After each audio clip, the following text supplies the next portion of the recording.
और एक बड़ी खबर है, आपको बता दें, विदेश मंत्री एस जयशंकर और अफगान विदेश मंत्री की हुई मुलाकात। हैदराबाद हाउस दोनों नेताओं के बीच हुई द्विपक्षीय बैठक। यहां काबुल में भारत ने दूतावास खोलने का ऐलान किया है। विदेश मंत्री एस जयशंकर ने कहा है कि अफगानिस्तान में विकास और मानवीय सहायता का काम भारत जारी रखेगा। भारतीय प्रोजेक्ट के पुनर्निर्माण को भारत तैयार है। अफगानिस्तान की संप्रभुता को भारत का पूरा समर्थन भी है। अफगानिस्तान के विदेश मंत्री आमिर खान मुत्ताकी ने कहा, भारत हमारा करीबी दोस्त है। भारत ने हरदम अफगानिस्तान की मदद की है। शांति के लिए नोबेल पुरस्कार की आज घोषणा होने वाली है। कार्यक्रम में अमेरिकी राष्ट्रपति ट्रंप की नजर होगी, क्योंकि नॉर्वे की राजधानी ओस्लो से ये कार्यक्रम होगा, यहीं से ऐलान होगा। पुरस्कार के लिए आपको बता दें, जो उम्मीदवार हैं वो 338 हैं। कई बार नोबेल देने की मांग कर चुके हैं डोनाल्ड ट्रंप।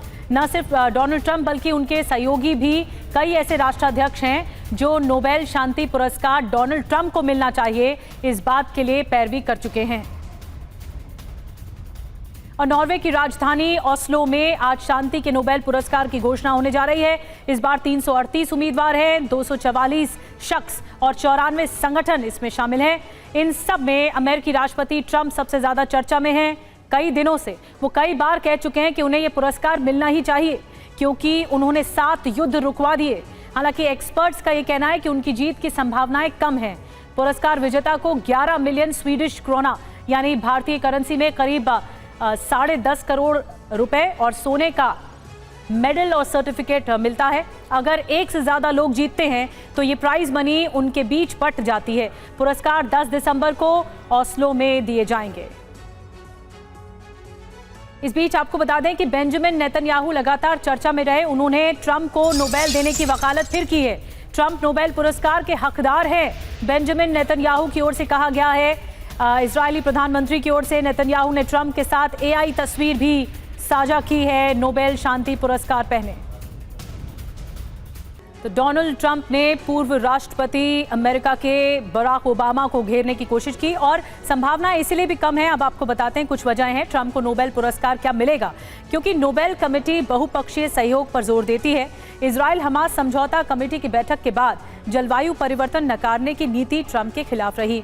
लंबे समय की शांति के आधार पर दिया जाता है ये पुरस्कार। तो क्या ट्रंप लंबे समय की शांति के लिए भागीदार रहे, ये सवाल है। नोबेल शांति पुरस्कार के 5 दावेदार को अब हम आपको बताते हैं, जो बड़े दावेदार माने जा रहे हैं, जिसमें पहला नाम तो आप देख ही रहे हैं, डोनाल्ड ट्रंप अमेरिकी राष्ट्रपति। और बड़ी बात क्या है, इजराइल ईरान में युद्ध विराम कराने का दावा इनकी ओर से किया गया है। ये शांति के लिए दावा किया गया। बड़ी बात क्या है, नेतन्याहू और असीम मुनीर ने नॉमिनेट किया है। इन 2 नेताओं ने बड़ी बात कही। अब आगे जो नंबर 2 पर आते हैं उम्मीदवार, वो है पोप फ्रांसिस। स्वर्गीय पोप मानवता, शांति और भाईचारे को बढ़ावा देने में उनका योगदान रहा। बड़ी बात क्या है कि नोबेल शांति पुरस्कार मरणोपरांत नहीं दिया जाता, तो इसीलिए थोड़ा संदेह है। तीसरा नाम है इमरान खान का, पूर्व पाकिस्तानी प्रधानमंत्री, मानवाधिकार और लोकतंत्र को बढ़ावा देने के लिए नामांकित।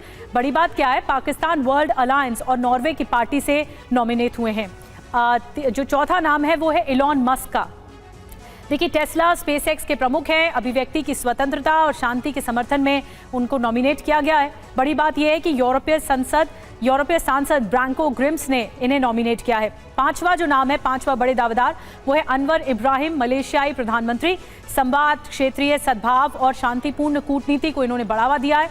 बड़ी बात यह है कि प्रोफेसर दातुक उस्मान बकर ने इन्हें नॉमिनेट किया है।